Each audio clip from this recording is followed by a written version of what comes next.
Hey guys, if you really like this episode, please support our podcast by going to talkmurder.com/join and becoming a Talco Supremo.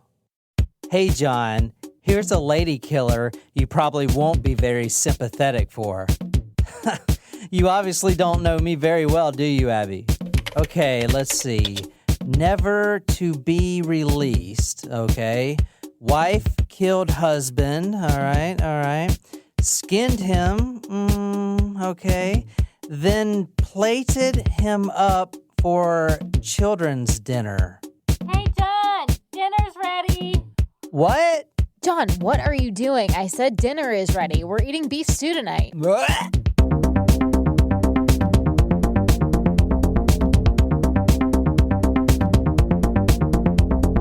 We just received our first ever fan mail from Taco Supremo Sarah, who sent us probably the coolest gifts ever. If you want to try to top it, you can, but I don't know. It's pretty awesome. It's like almost as good as receiving a second pair of parking lot bongos. It's the perfect gift for many reasons. It's personal and it's practical. And durable. Yeah. So Sarah got us some stainless steel. They're like, what'd she get, condoms? Wine. 99.9% effective. So anyway, Sarah got us the like wine tumblers that you are almost traveled to go that are stainless steel. They have our favorite colors on them. John says, Where are we going? Who are we killing? Jen, what does yours say? Surprise shots, surprise shots. We don't know what they are because they're a surprise. That's right. You get that song twice tonight. And mine says third place geography winner. Surprise shots, surprise shots. We don't know what they are because they're a surprise. Cheers, everyone. That was good. I could drink that. Oh, yeah. That was the UV blue. It was. Delightful. And then I get that taste of vodka after, and no, I can't just drink that. I don't hate it. I don't like vodka. I like that, but I just don't. Like, vodka and I do not need to be friends. Someone posted this. It's Blippy. Yes. Blippy. Oh, yeah. Savannah said that she's going to his live show up in Charlotte. Yeah. In Charlotte? But I saw We're not going, Let's John. go. No, we're not going. So the funny thing was, before you... When's the show? When is the show? I don't know. We're I didn't not look. going. We're not fucking going. We have our own show in Charlotte to do. By the way, guys, get your tickets to our Charlotte show. Charlotte show. That is November 12th? 15th? Okay, whatever she says. But more importantly, our October show is Tuesday. Wednesday. I told you, I never know what day it is. It's like I literally live on a different planet. Back to Earth, Jen. So yeah, live shows coming up. We're working on quite a few. So we've got Savannah. That'll be so if we won't have a episode released on Taco Tuesday unless you're going to release part 2 on Taco Tuesday. What was I going to say? Oh, yeah. So it was after we recorded the Matuska episode, but before you released it, I saw her put that she was interested or attending the Blippy thing, and I was like, of course I would see this right now. I can't wait for her to listen to the episode. I know, right, Jen? Yeah. Back to the Blippy thing. Tyler grew up in the same neighborhood, the same town as Blippy. So I really want to get Blippy on the show. I love his videos. Oh, I wonder if we'll be up his alley. I don't know. His alley. I'd say probably not. You know, Yeah, we're no. the whole adult content thing. All right, so the hint that I wrote on Facebook for our Supremo group was, hey guys, we're recording right now, and I just have one question, ... What's your favorite kind of stew? Beef. Beef is the only thing you think of when you think of stew, I guess. Amy says Brunswick stew. I don't know what that is. Like Scottish, I think. We're going to March 1st, 2000. We're going back down under. Oh, Wow, 2 Australian episodes in just as many weeks. And I'm going to split this up into 2 different parts. Ooh. But I want to basically lay out the outline for you guys before I get started. Was this a request? Yeah, it was a request. This was a request from Abby. Not just a request that, hey, do this story. Abby is not from Australia, though. I know, but it was a request that she said, hey, John, I bet you can't pull a Team John on this one. Basically, Team John is, oh, shit. you know. Opposite of the popular opinion. Yeah, exactly. Yeah. Basically, I want to try to prove Possibly to you siding guys. with a lady. So it is a lady killer. Ah. But tonight I want to try to prove to you guys that it wasn't her fault. You mean she didn't do it, or Oh, she definitely did it. it was deserved? She definitely did it. But when He had it coming. when I finally researched the story, at first I was like, oh, I could definitely Team John this. And, because Team John lately has been, all right, Brooke Skylar Richardson, that was Team John. Yep. Even Michelle Carter, I got half of the people on Yep. Team John. Yeah. Even like Shayna Hubers, it's all the female killers, kind of got some people on Team John. So basically, Team John means it's a lady killer, and he wants you to sympathize with the lady. No, I've done some male killers. Oh yeah, you did Ed Gein, I guess. Yeah, so Ed Gein was also Team John because, and I think I opened people's eyes to see my side. So anyway, doing this story as Team John is going to be extremely difficult. So what I'm going to do is I'm going to break it up into 2 parts. I'm going to talk about March 1st, 2000 in the morning when the police arrive, but I'm only going to give you half of the story. And then I'm going to go into the background of the woman that was in question. Does this woman have a 3-name moniker, just by curiosity? No, she doesn't. Ah, darn. But the That's only 3-name like male killers. the 3-name what is monikers that? is because they don't want to confuse. I mean, Brooke Skylar Richardson has a 3-name moniker. well, they that's don't because wanna- she goes by Skylar, Skylar. not Brooke. Yeah, no, they don't want to confuse her with some regular person. I'm just curious, because a lot of the ones we do. All You right, said doo-doo. because this killer's childhood was so fucking twisted, I'm going to go through that in detail and really try to push you guys to Team John. I'm not sitting here and saying that anyone with the right mind is going to come over to Team John. I'm not even on Team John. But you're going to try to convince us all to be. Yes, my goal for this episode Okay. is to take the opposite approach, like I always do, from everyone else and convince you that maybe it wasn't all of her fault. This first scene is going to make you block Team John altogether. Oh, God. March 1st, 2000, we're going to Aberdeen, Australia. Aberdeen. That's about 3 hours away from Sydney. Now, Aberdeen is a small town. Back in the day, it was a very bustling town because they had 2 industries. Oh, one huge industry and another pretty big industry. They had the mining industry, which was always big. Hi-ho, Like mining hi-ho, gems it's and No, off to mining work for we oil go. and stuff. Oh, Yeah. so not like the dwarves? No, mining for Hey, oil. I was like, gems? And then they have the abattoir. I think it's called abattoir. Abattoir. Avatar. I never saw that movie. It was good, but also weird. I just think it had too much hype.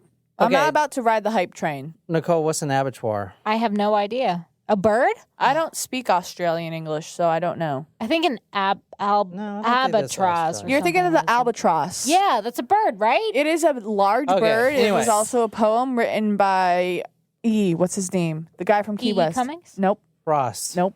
Okay, that's the last time I'm going to use the word abattoir anyway. He was a war veteran and committed suicide. The other name, Hemingway, Ernest Hemingway. Thank you. the other name that I'm going to use from now on is called Slaughterhouse. Uh-oh. I'm not sure I like where this Old is Aberdeen. going. You go down to Aberdeen, If you get a job down in Aberdeen, you're either working in the mines or you're working in the stew slaughterhouse. thing is still mulling about in my brain here. Just like, oh God. Yeah, now I kind of like when you first said shit. stew, I was like, maybe I'll make that on Sunday and pack it for lunch. But now I'm like, well, I don't really want to eat You're not stew gonna crave anytime stew soon. for a while. Maybe I went overboard with the stew thing. All right, March 1st, 2000, Aberdeen. The police walk in to a man's house. His name is John Price. Now, the only reason they're there, there's two cops that pull up.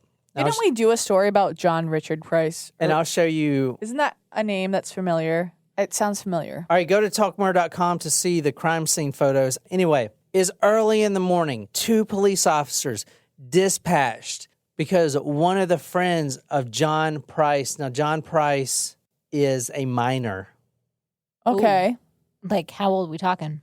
Huh? Like, how old? No, like minor, like minor. the dwarf. What the fuck?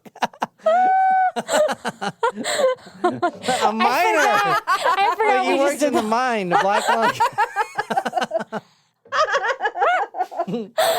Oh my God, A minor. Like he works in the mine. Dizziest thing I've ever said. He works in the mine. He's got the black lung. I think I'm getting the black lung, Bob. It's not very well ventilated down there. For Christ's sake, Derek, you've been down there one day. Talk to me in 30 years. God, I forgot we did the whole hi-ho thing. I literally sang it to you. How could you know. forget? Does my songs Damn mean it, nothing I'm- to you anymore? I'm 2 White Claws in and I'm drunk. I can't handle it. Oh my God. Wow. Lightweight alert. Okay, we also had 2 shots. So this is the house right here. Go talkmore.com to see all the crime scene photos. I've got them all, but there's not many of them, unfortunately. So you're going to see a lot of blood, which is kind of cool, but you know.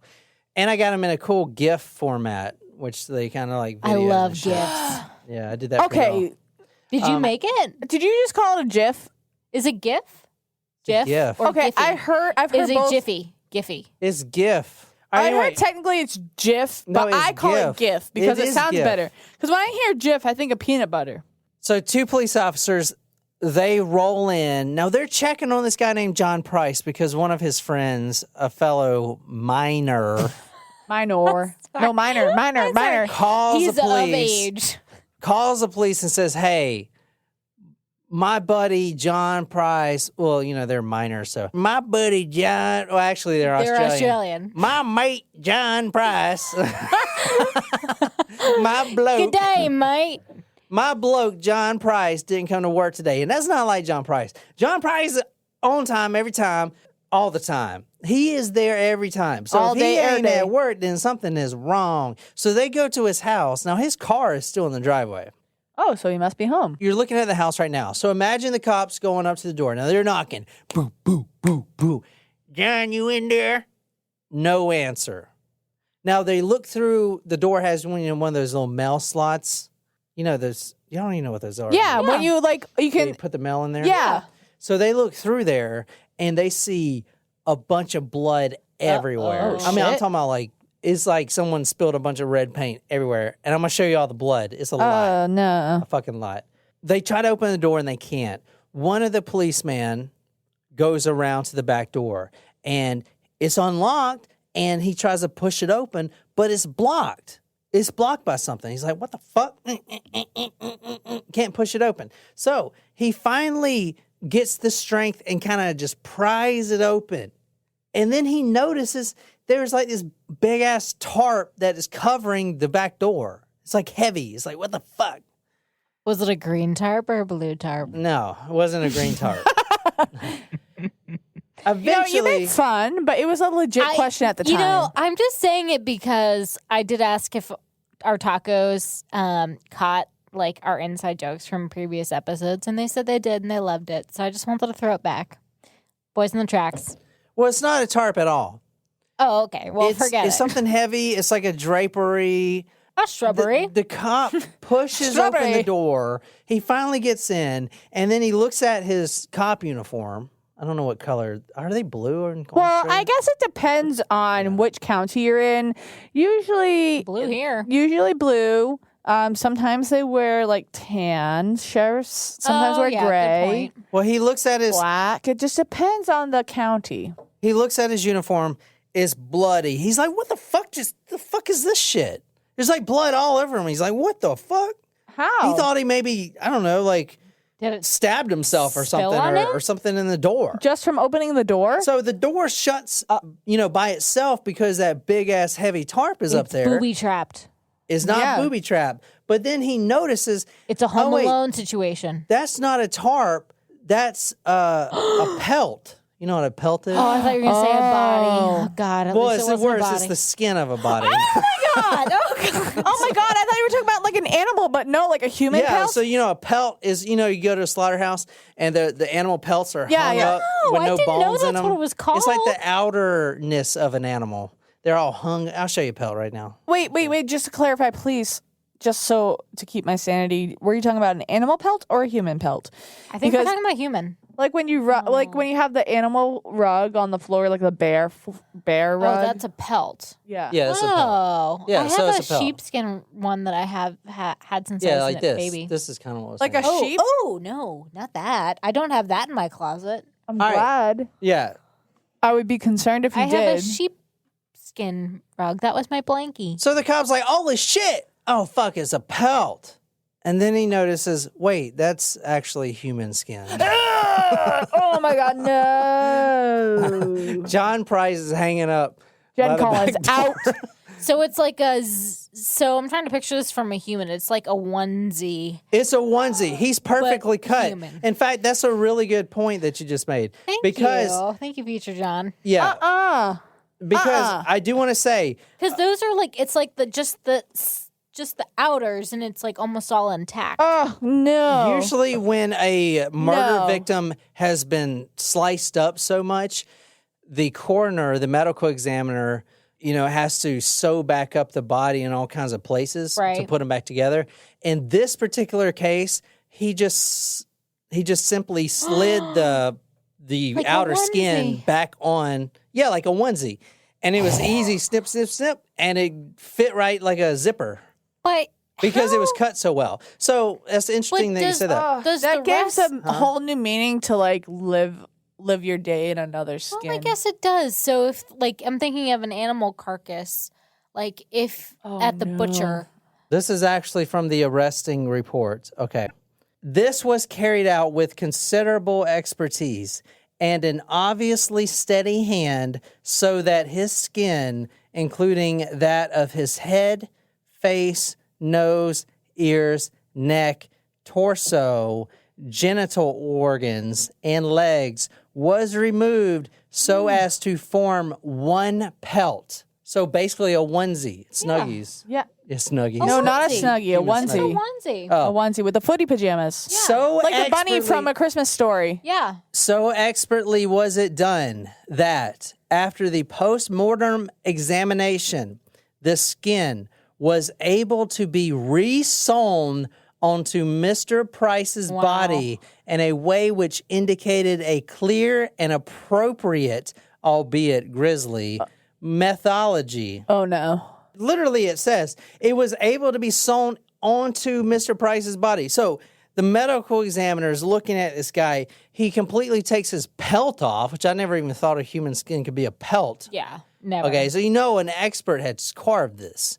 Right. And then it was so expertly carved, because most serial killers are like, and they're all out of control. It's a stabby everywhere. butcher or a hunter. Cut. This was like precision, kind of like a Jack the Ripper. Oh, how yeah, he cut, surgeon. He a was a surgeon. surgeon, Yeah. yeah. So a surgeon cut that he could actually put. And I can imagine that he's taking a skeleton and like pushing it back, the skin up. I'm back together. Kind of gross. So in precision though, it could have been like a butcher or a hunter, a skilled hunter.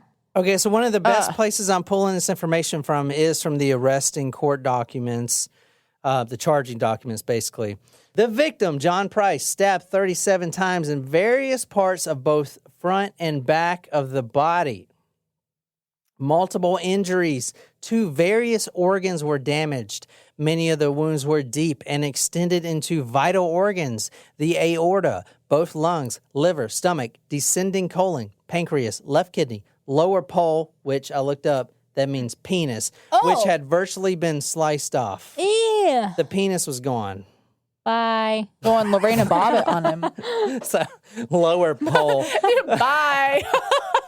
They put lower pole in there. That's got to be an Australian thing. Lower pole. Yeah, that's got to Yeah. be slang term. Hey, can you send me a picture of your pole? Your lower pole. It's like, you imagine someone say, Let me see that lower pole. Yeah. Ew, it's gross. show me your pole. Ew. I'll show you my pole. I North Pole or South Pole? Hopefully it's south. Okay, great loss of blood smeared all through the house in a pool of blood. When I read this from the charging documents, I was like, damn, he's got a pool in the backyard. I didn't even see it. But no, there was actually a pool of blood that they had to measure. I've never done a case where they actually measured the pool of blood. It was 1 by 2 meters. Now, a meter is what, like this? Meters over 3 feet. 3 feet? Over 3 3 feet. Well, they can't see It's what a I'm doing meter with my thick hands. or a yard No, thick. 3 feet. a meter is longer than a yard. A yard is 3 feet. So one meter by 2 meters. That's a big ass puds. And it was not fully congealed and dried only at the edges. So can you imagine the blood's dried at the edges? It like dries from the out first and then dries in. Yeah. It's like a little Ew. blood lake. Okay, there was a butcher's knife that was adjacent to the body.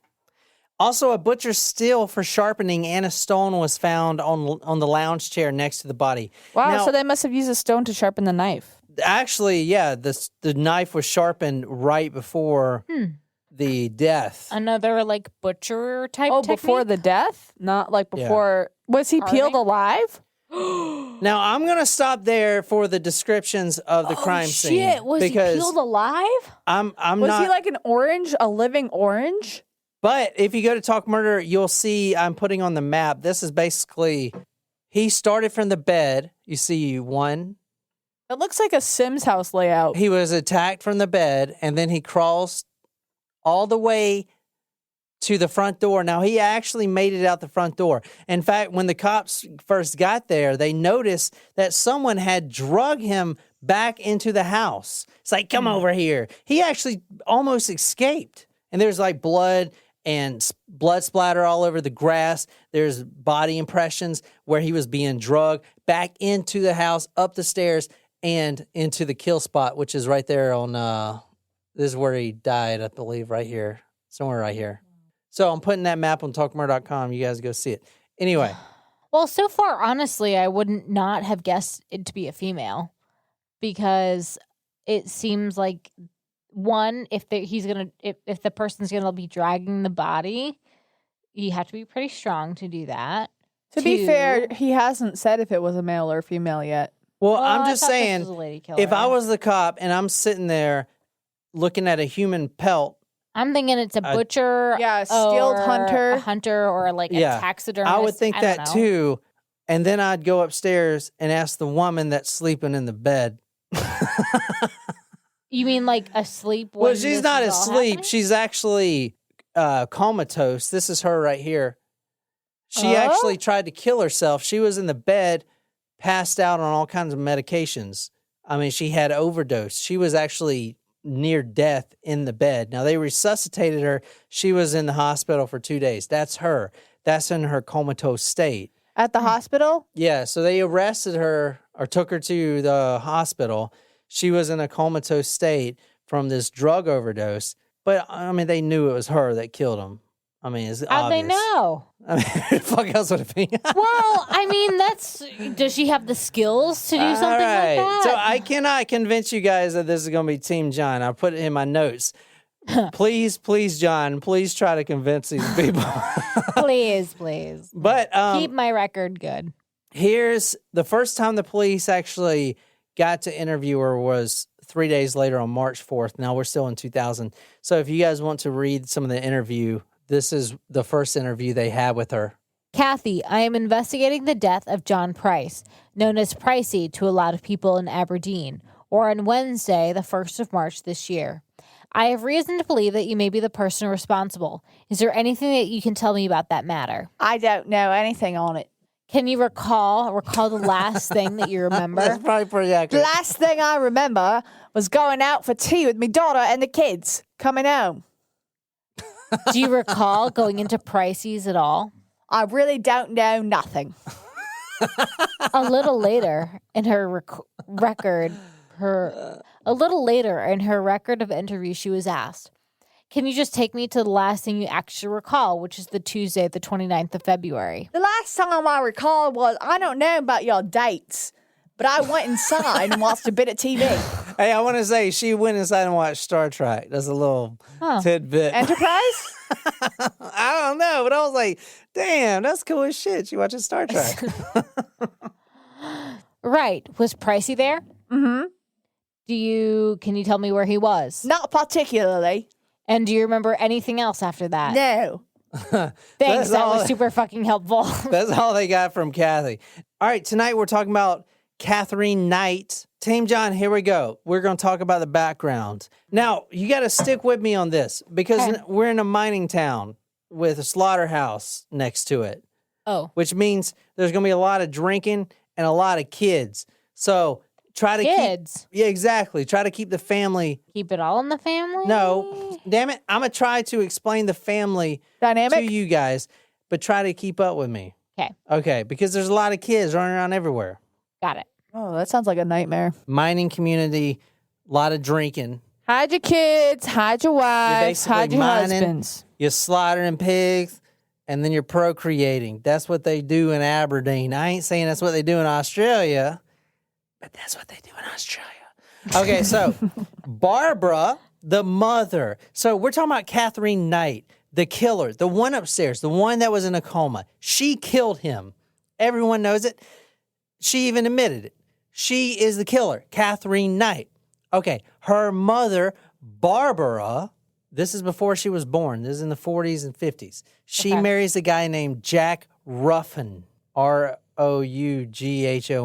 They're in Aberdeen. This is the 1940s. They have 4 children between them. So remember, we're not talking about Katherine. We're talking about her parents. Mm-hmm. Barbara is married to Jack Ruffin. Okay, they have 4 children between them, all boys. Barbara eventually cheats on Jack Ruffin with a guy named Ken Knight. Now, we're talking about Katherine Knight. So Barbara, the mother, and Ken, they have coitus. And they make Kathy. She comes out, the vagina. Correct. She's a female. Yeah, she's the female. Now, the reason I'm being so specific is very important. Right. Okay. Did you know that males actually decide what type of child you make because they give the XY or the XX because they have an XY chromosome. Males have XY. It's all about how deep you push. I tell my friends this all the time. If you push real deep, it's a man. Baby! It's a boy. False. Okay. They have 4 boys between them. Barbara, the mother, was repulsed, and I put that in capital letters, repulsed, REPULSED, by sex. Repulsed. Kind of reminds me of... Ed Gaines' mom. Yeah. But also, if you are repulsed by sex, why are you having an extramarital affair? True. Because that's a good question. She wants a girl? That's a good question. She was doing it out of a rebellious act. There's so many other things you can do to be rebellious, like dye your hair green or get a tattoo Or sleep with one of the friends, co-workers of your husband, which is what she did. Ken was actually a co-worker. Anyway, Barbara was repulsed by sex. She only wanted to have sex to appease the husband. Now, this is very important. This psychology is super important. You guys got to pay attention. I am. We'd be paying attention. Barbara, the mother, ends up cheating on the husband, Jack, with a guy named Ken, which is the eventual father of Katherine, the one... Katherine, the one that, did the dirty deed. Mm-hmm. Dirty deeds. At the time... Done dirt cheap. At the time in Australia, it was looked down on to have an affair, especially with your freaking coworker, your husband's coworker. So Barbara, the mother, and Ken, the eventual father, moved to a town called Moree, Moree, to get away from all the drama that's going on in this little Aberdeen town. I said they had 4 boys, not Ken. You guys with me? Barbara and Jack had 4 boys. Right. 2 of the boys shipped off to Jack's sister. Okay. Now, they eventually get a divorce. And 2 of the boys, stay with Jack. Okay. Okay. Now, this is very important. Keep this in mind. Barbara and Ken, the one that she cheated on Jack with, eloped basically to a new town. Right. They end up having kids of their own. Okay. I'm telling you, there's a lot of procreating going on here. Now, Doesn't sound like there's much to do in Aberdeen. Before she left, the 2 older brothers that stayed with the father would call Barbara a whore. They would call her these things, and they would actually spit on her when they saw her walking down the street. Their own mother, because, she was unfaithful. And she didn't And even like ruined the sex. home. It was like just to spite her own But the still, father. that's terrible. It is. That's bad. Okay, you guys are with me. Like, can you think Yeah. of how Catherine's degrading not born it yet. is to You be guys are with spit me. on by another human being? Yeah, just in general. You guys are with me so far? Yes. Catherine's not born yet. Yes. Gotcha. Okay. Ken was an alcoholic. He works in the slaughterhouse, and he's an alcoholic, just like everyone that works in there. They work all day. I mean, you're slaughtering fucking pigs. I was reading like how they do it, and it's it'd make you an alcoholic. Or The a pig squeals. vegetarian. Yeah. I mean, they were killing pigs. You would kill a pig, it'd be squealing in front of the other pigs waiting in line. It's fucking awful. Anyway. That's why if you're going to have meat, kosher is the way to go. Ken was an alcoholic and a very demanding husband. Very demanding. So she remarried? No, she's with Ken. Yeah. Yeah, They're together. They're together. They get married. Yeah. Okay. Now, this is the mother. I'm not talking about Katherine yet, but the family dynamic is super important, which is why we got to get this straight. Meow. Okay. Right, meow. Ken would demand sex 10 times a day. A day? And Not even like a month, like a day? Barbara didn't like Damn, sex. dude. I know, it's kind of low. Anyway, Barbara didn't even like sex at all. So that is like torture for this woman. They would have sex 10 times a day. She procreated twice with 2 kids, 2 boys. So she has 6 boys now. Exactly. There's 2 little boys running around the house and a dad that is an alcoholic demanding sex. And eventually, since she doesn't give him sex 10 times a day, he takes it. He rapes her 10 times a day. So if you want to read this is from the book that we're reading tonight. It is called, I can't remember what it's called, but it's by Ryan Green. It's a very good book. I'm putting on Talk Murder. It's called something. I fucking forgot what it's called. It's a good book. Ryan Green. I feel like that's enough credit. I forgot what the book's called. I feel like future John will listen back to this and be like, I'm going to enter the name of the book. I forgot it. You read this. That's fine. Barbara was trapped in the house with 2 little boys, raped as often as 10 times a day, beaten for every slight infraction against the rules that her new iron-fisted tyrant of a husband laid down.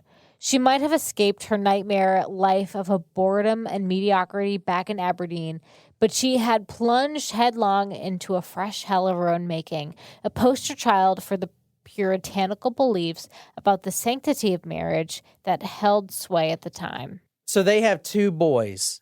She finds out she's pregnant. Now this goes on for years. Okay, so they're basically married for 6-7 years.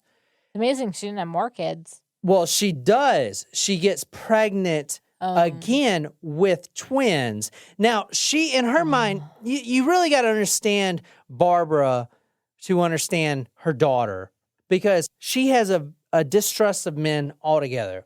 Even though she cheated, if you come home even a minute late, which I'm going to show you as Katherine definitely does. If you come home even a minute late, you're out with someone, you're cheating. Who is it? Who's this floozy? Who are you putting your wiener inside? That's what she's thinking in her mind. So it's like this, the author of this book called it a echo chamber.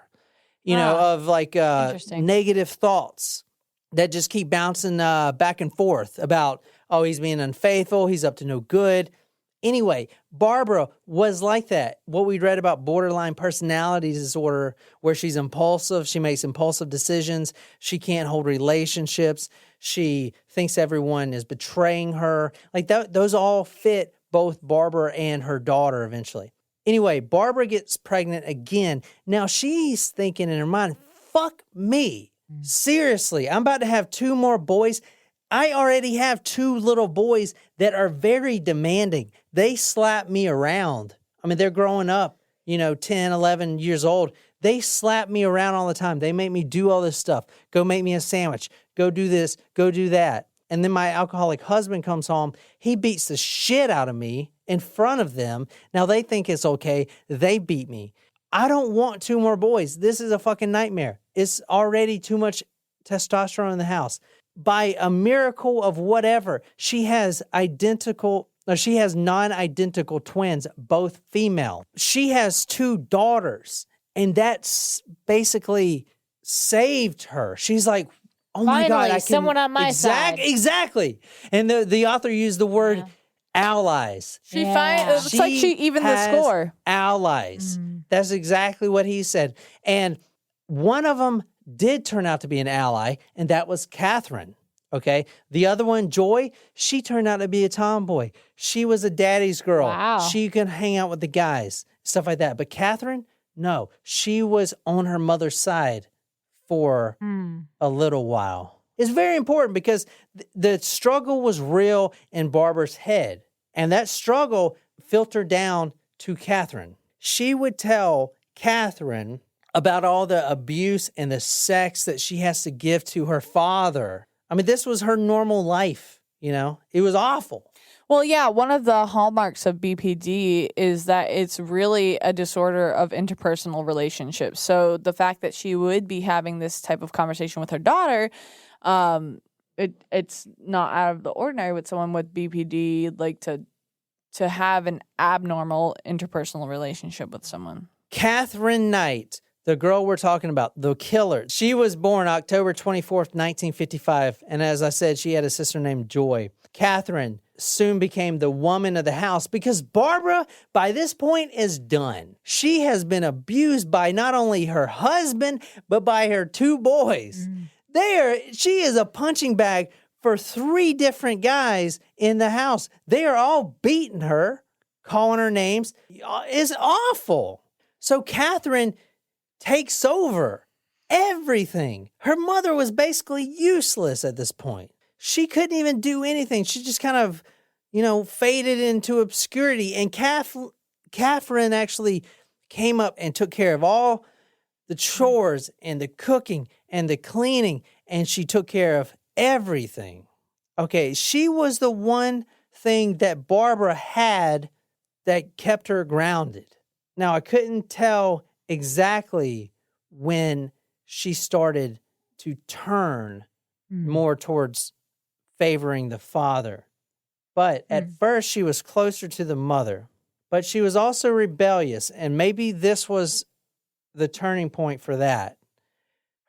She was really rebellious to her father because she was on her mother's side. Her father would beat her with a dog leash, and when he can't find the dog leash, fuck, where'd I put the damn dog leash? Fuck, I'll just grab this extension cord. Oh, no. And beat her with an extension cord. Now, I don't know the psychology behind it, but after the beatings, Katherine started becoming closer to the father. Okay, that's important. It was a switch. So now her mother has no one. At around what age? So there was a major event that happened in 1959. Ooh. Remember Jack, Barbara's first husband? Yeah. Right. The father, Jack, the one with the 4 sons, he ends up dying suddenly in 1959. Now, this is why I told you... Suddenly and mysteriously? No, it's not suddenly and mysteriously like a heart attack. This is why I told you guys to remember the family gene pool, cesspool, because he dies in 1959, so 2 of his sons move in with Barbara, Okay. Out of the 4. Yes, out of the 4. So now how many people you got in the house? You got 4 6, boys. 8. You got 4 boys, 2 from Barbara. Well, they're all from Barbara. 2 from Jack. Ken. 2 from Ken. And 2 girls. And 2 girls. That would be Catherine's stepbrothers, correct? Right. Yes. Okay, keep that in mind. Because between the ages of 4 and 14, she was sexually assaulted and raped by all the boys in the family. Oh my goodness. Well, first it was the boys from Jack. They came, now they're all teenagers. They start assaulting her and, doing sexual things to her. Now, I want to say this right now.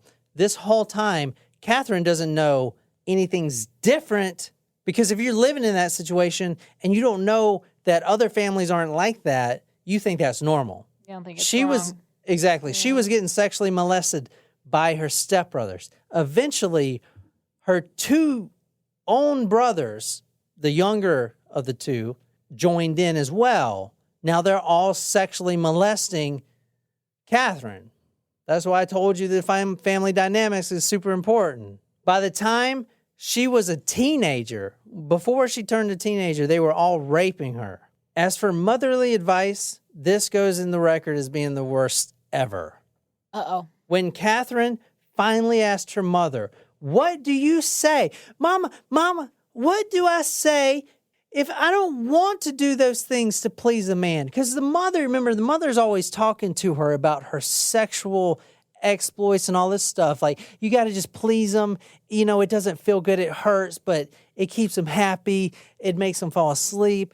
All this stuff. But mama, what if I don't want to do that? No, she's already been getting raped at this point. What if I don't want to do that to So please a sad. man? This is from her mother. Quote, "Just let them do what they want with you. It's easier that way." Oh my gosh. Wow. Yeah. That's heartbreaking, Yeah. honestly. She is being tormented at home, and she doesn't even know it because she can't even compare it to a normal life. But she knows something's not right. Her uncle Oscar, was the one that she found solace in. He had some money. He was pretty well off.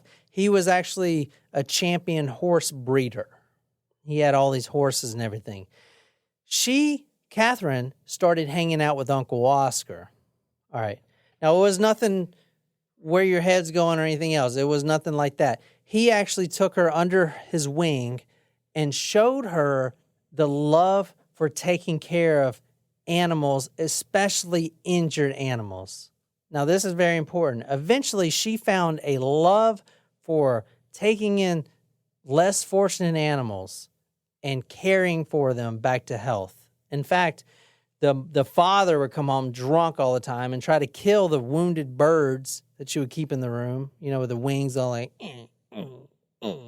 So she would try to save him, and Yeah, her she would try to father save would him. be like, "No, you're." Yes, and the father would try to kill him. So she found this outlet, injured animals, taking care of animals. If that would have kept going, we wouldn't be sitting here tonight talking about this particular story. Well, That's what right. happened then? Unfortunately, Uncle Oscar, you can't tell this by looking at him because on the outside, he's such a personable guy. He's gregarious. No, not a word. Sure. Oh. Gregarious is a word, but I'm not really sure what it means. He's a very friendly guy. I mean, he's got everything going for him. Don't think it's Unfortunately, that was on the outside. On the inside, he was battling with his own demons and an intense bout of depression, which actually made him decide to take his own life with the same gun, same rifle that he used to put down the injured animals that are beyond repair. Ooh, that's a tough image because Yeah. you associate that rifle with euthanization, which is like helping out, like what? Yeah, he would use the rifle, not in a bad way, but to kill the animals that just were in so much pain they had to go. So he turns that rifle on himself. Now, Katherine is 14 years old when that happened. That was her way out. That was her outlet. remember, her Animals. Jack were her just outlet, died. right?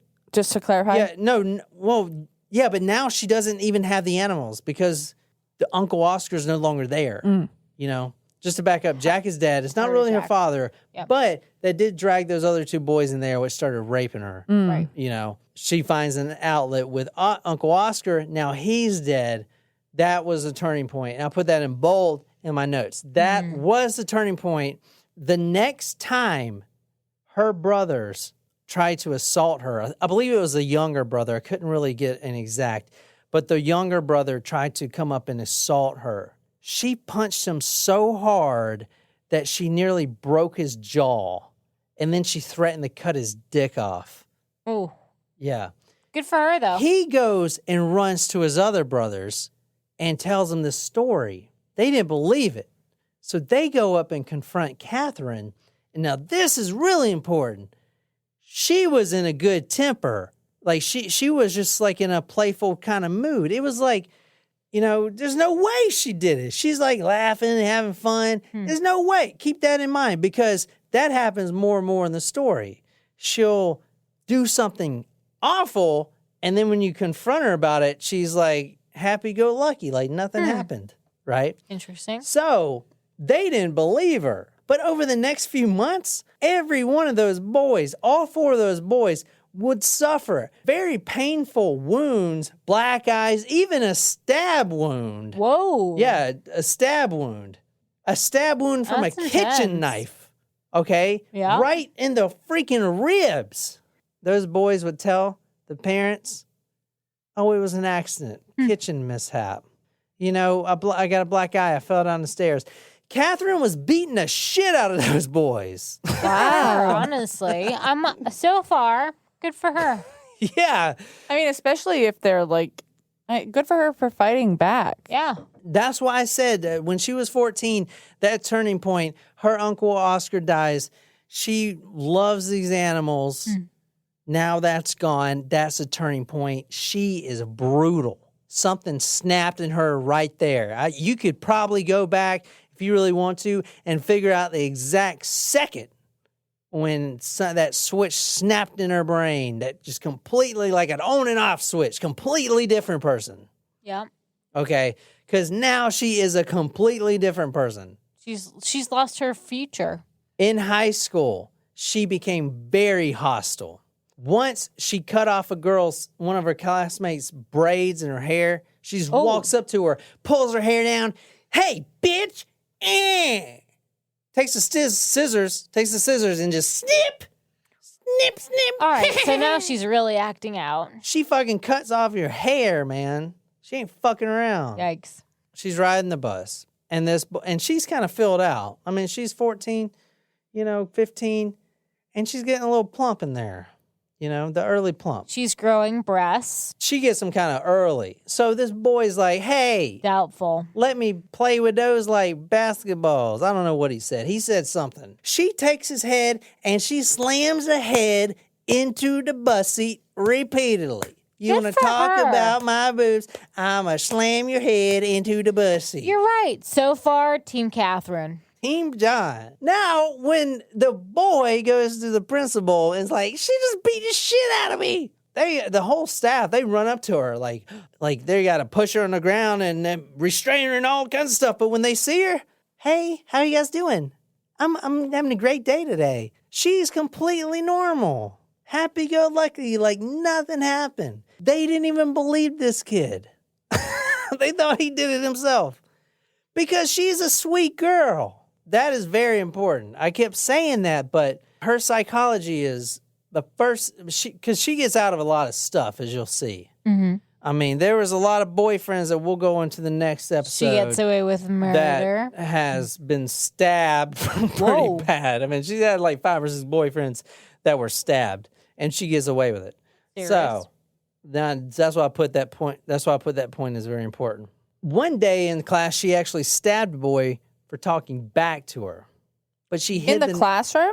No, it was like in recess. Like she shanked him pretty much. What'd you say about me during lunchtime? Yeah. Put the knife in her shirt. They couldn't find the knife. Plus, they didn't think sweet old little Katherine can do that. Here's where they started noticing problems. And when they eventually diagnosed her with BPD, the teacher, now she was a good student. She was hostile, yeah, but all in all, she was a really good student, really good grades, straight A's. The teacher gave her an F. Ooh, that's bad. And she kind of does what I do when something's wrong. You just don't say anything and you don't act yourself the entire. So she's sitting in class and the teacher's doing his lesson and she knows something's wrong. He knows something's wrong with Katherine and she's not raising her hand, answering questions. Eventually he's like, Katherine, is everything okay? You know, what's going on? Is everything okay? And she goes, is everything okay? What about this grade? You failed me. The whole scenario plays out pretty much like this. She calls him a, quote, you cunt-faced son of a whore. Oh. And then she stabs him. Her teacher? Yes. Oh, dude, she should be up for expulsion. Never mind getting an F. Well, she doesn't actually break the skin. But still. It's pretty damn close. That's a violent act. She has a fucking kitchen knife with her. In the class, everyone sees. But oh God, this is what I was telling you about earlier.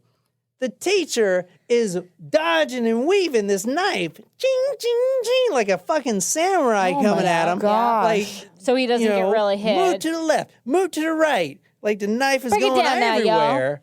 One hop, Then two time. he's like, fuck, boom, uppercuts her like in fucking Mortal Kombat. Oh, shit. Fatality. She fucking flies up, she hits the ground, and she starts screaming. All the staff come in there, and they suspend and he gets in trouble. the teacher for hitting a student. Because, poor sweet little Katherine, she can't do anything wrong. That's what I'm trying to say. Holy snap. Now, eventually, with all the other witnesses there, they got the full story. But that was only after they had suspended the teacher. Eventually, they had to bring the teacher back and apologize and permanently suspend Katherine. Permanently suspend or expel? Well, I think they suspended her. Either way, she drops out at 15. So now she's out of school. At 16, she needs a job. She's out of school. She decides to go to her dad's workplace, Ken's workplace, the slaughterhouse. The Meat Works is what it was called in Australia. Meat-Works. No one wanted to hire her because, number one, she's a woman, okay? And you got to carry around a 300-pound hog, and put it on a stake. Men do that. And number two, she's fucking 15 years old. Within 1 year, she goes to the highest level, whatever that is, of being a slaughterhouse employee, of deboning. Her skills with a knife were expert. Wow. They were not even impressed. They were astounded. Her work efficiency was not even in the same field as everyone else. She could make up 3 other employees. I want to say so badly, like, wow, good for her, but I kind of know how the story ends. So she was something that you've never seen. You take 3 employees, they're doing their job. The same workload and efficiency will be done by her. As 3 employees? Yeah, She's that but more good. expertly cut. Her precision with the knife was uncanny. For real. Not only that, she was working with her father, and they were in some kind of competition. Now, she didn't think it was a competition, but he did. You got this young girl, because he's high up there too. Now you got this, my daughter's coming in here and showing me up and trying to be all like this, and she's really good. Like, fuck. Well, especially if she had BPD, even if it wasn't diagnosed at this point, she probably was seeking his approval at this point. Now, within 1 year, the 1 year anniversary to the day, actually, she was awarded with a nice set of knives. Now, these were custom made, and these knives were her prized possession. In fact, she had hung the knives above the bed, which is fucking very weird. And they had a nice carrying case. I mean, they're probably like, if you were to buy these same sets of knives today, they'd probably be like $1,000. Embroidered or whatever, customized, with her name on it. Like engraved or whatever. Yeah, engraved, just like Sarah had sent our engraved cups. Thank you, Sarah. You know, very expensive, very nice gesture. Yeah. Because they sure as shit couldn't pay her more than someone that's been working there for 10 years, even though they wanted to, because she was surpassing everyone. But they had to show her that she was greatly appreciated. I mean, she was saving the owner a shit ton of money. Her favorite place was called the Pig Room. Now, I told you guys earlier she used to help injured animals. The reason I went so deep into that is because I kind of want you to see a transition here. At first, he would let her step in and deliver the lethal killing to cut to the throat, spraying or cheerier blood all over her waterproofed apron as she cackled with glee. But soon even that wasn't sufficient to keep her entertained. She would chase the pig around the enclosure, seeing how many cuts she could inflict before it fell down dead, snipping a ligament here and there and a muscle there to see how far she could twist the pig's movement while still keeping it fleeing from her in terror. She had transformed from the little girl who tried to save roadkill and nurse it back to health to a gleeful torturer of animals. Oh, God. Yeah, that last line. So this is what you read was the Ryan Green little passage there. She had that love for injured animals, and it's completely different. And I'm talking about within a 2-year time period, 2 or 3 years, that had completely switched her to now she's chasing around pigs and slitting them to see how many times she could slit a pig, and the pig is squealing. I mean, it's fucking awful. Now, she was 17 at the time when she started killing these pigs like that. I mean, it feels like it's a fast evolution for her to be sadistic like that. It does. It feels like a switch. That's what I said. It's like a switch. Catherine meets a guy named David. Now, this is going to be her first husband. She's 17 at the time she meets David. And he's kind of a wimpy guy. And she actually sticks up with him like the first time they meet because someone was talking shit about him. David, David, you're a lady. You're a lady. I don't know. You got small thighs. I don't know what they were saying. Anyway, she Such a specific insult. You have small. She fucking jacks this asshole up and almost beats him to death. That's when you know you need to keep that woman. You know? Well, all right. They get into this relationship. Let me tell you a little bit about Catherine right quick. Her whole life, as well as all the lives of the slaughterhouse people and miners, are one thing. You work at the mine all day, or you work killing pigs all day, and then you go to the bar all day, and you drink all the alcohol, and you spend all your money, and that's all your friends. That was her too.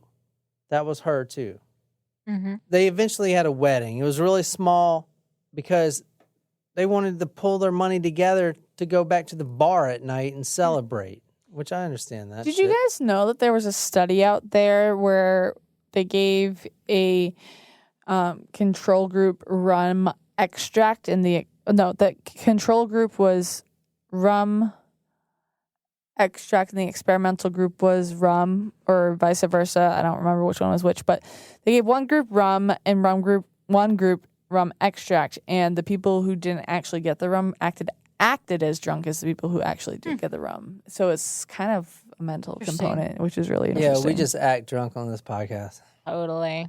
They get married, they go back to the bar, they drink. Now, this is a big moment for Catherine because she's heard all the stories. She knows, because Barbara, her mother, has told her plenty of times that she had coitus 5 times on their wedding night. Now, that's important because I guess so. After they went to consummate the marriage, David only has sex 3 times. And then they're going at it. I mean, it gets pretty graphic in the book. They're like going at it. He's like, yeah, slap my ass, all this stuff. He falls asleep during it, starts snoring, like during the 3rd time. 3rd time. Okay, this is important, Jen. Stop looking at me like that. He falls asleep. She gets on top of him and starts punching him in the face with her bare hands, and he can't even wake up because he's so fucking drunk. This is what she says to him after he wakes up. Oh, what's going on? Stop it, you bitch. And he says bitch to her. This is what she says. Don't you talk to your wife like that, you ugly little bastard. You married me. That means you're mine. She dragged him closer. So get off your lazy, drunken arse back in that bedroom and fuck. You hear me? Shit. Wow, she's a woman who knows what she wants. You get back in that bedroom and fuck.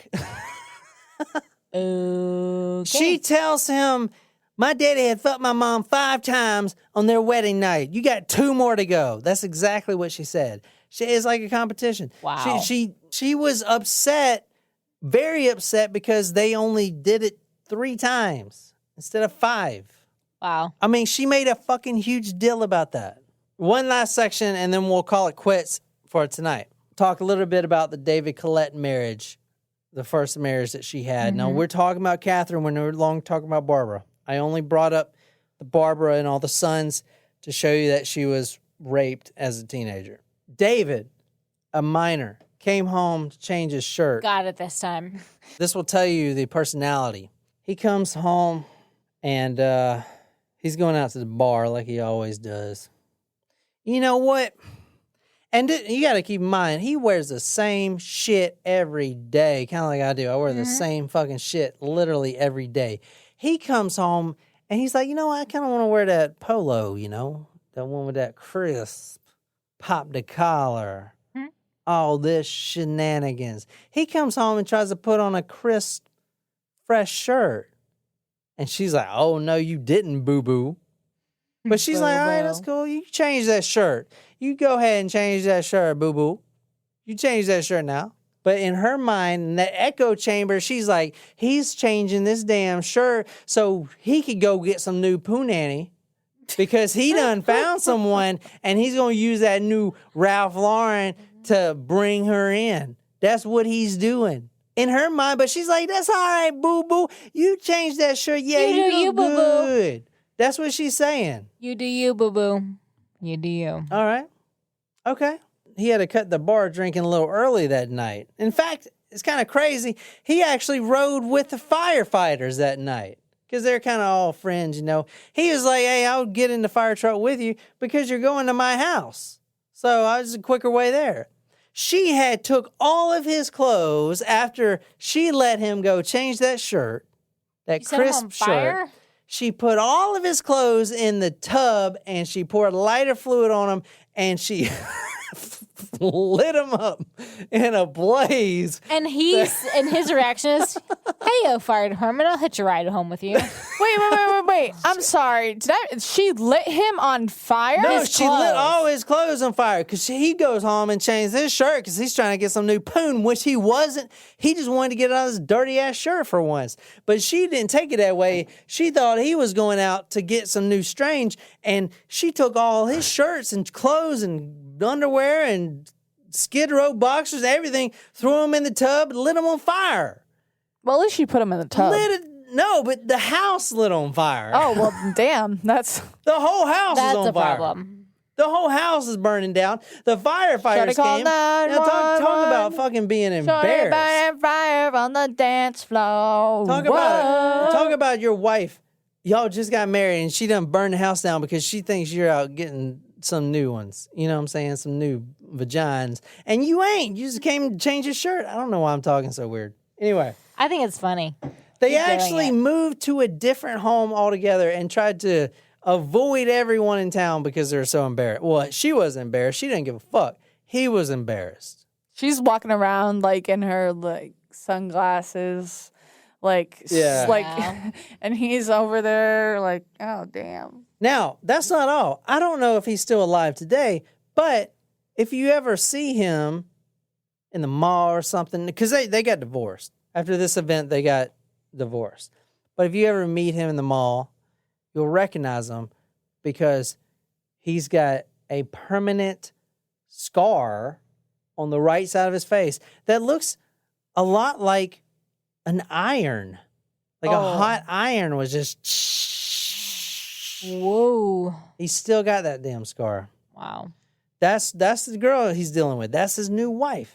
hot iron in his face. He almost lost his eyeball. I just want to know how someone who literally puts an iron to the face of their spouse has a spouse, and I'm over here like, hey, y'all. Well, you know why he got Single that? and ready to mingle. Yeah. Because he must have done something bad. He must have fucking crossed the damn line. Well, maybe not. He must have had sexual intercourse with like 30 women. You know what he did wrong? Nothing. And I want to point out, when he ran outside to call for help, he couldn't even scream because his throat was so clogged up with his own vomit from barfing and being burned. He deserved it. You know why? He cheesed. No, he didn't cheese. He was 4 minutes late. He said, I'll be home at 11, baby. 1 minute goes by, it's 11:01. Okay. All right, boo-boo. 11:02. Mm-hmm. 11:03. Oh, no, he didn't. 11:04. Fucking burned. Damn. Fuck. You know what? It takes more than 4 minutes for an iron to heat up, I think. So she must have had that thing ready to go. At one point, he was hit so hard in the face with a cast iron frying pan in full force that his skull actually fractured. Yeah, those things are fucking hard. Not only that, this was another time that he came home a little late, like 3 or 4 minutes late. When she hit him with the frying pan, she left him right there on the porch. He was going to die because his skull was fractured.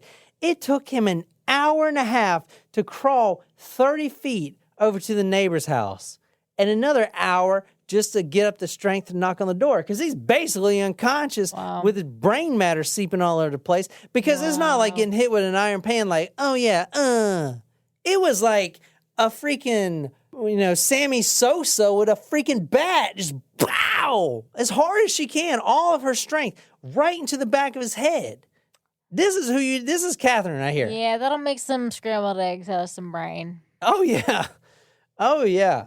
Okay. He almost died.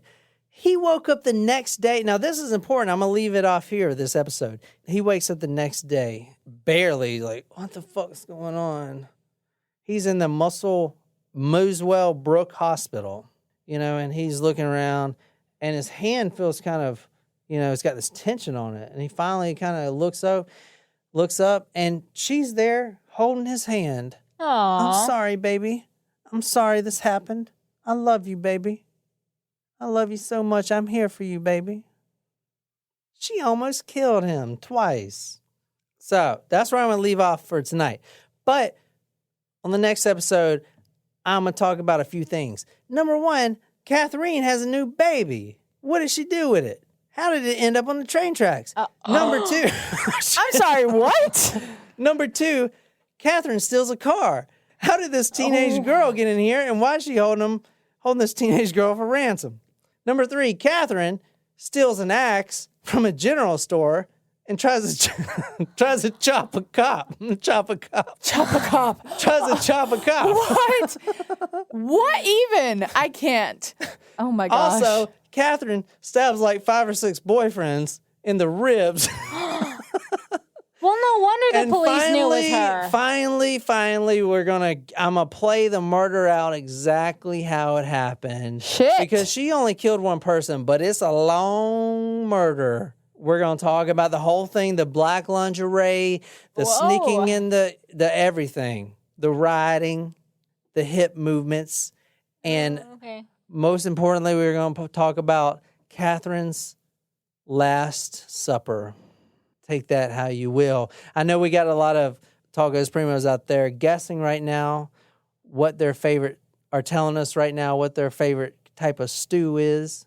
Well, you certainly had me sympathetic to her for quite a bit. When did you lose it? You should still be on that train. Nah. Towards the end, you lost us. As soon as she hit someone in the face with I can't just not talk about that part. I got to put everything in there. Well, yeah, you have to be accurate. But I'm just saying, I'm not telling you. Team John is not, she's innocent. Team John is that is not her fault because she was abused and all this stuff. She had a bad childhood and men are pigs. So she cuts them up like pigs. That is what I'm talking about. That's Team John. Team John's losing right now. If you really enjoyed this story, be sure to hit that subscribe button on whatever podcasting app you use. If you really like this story, you can follow us on social media, Facebook, Twitter, Instagram. If you're absolutely obsessed with this podcast and want to become our stalker, go to talkmurder.com/join, become a Taco Supremo, get a badass t-shirt, sticker, swag, a lot of love. Shout it out all over the place. Tell me what story you want me to do.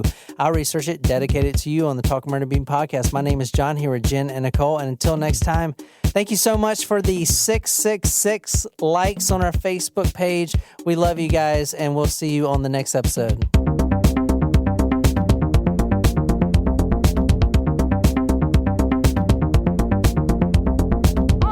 Oh, they're so cute. Yeah, it's a Great Dane.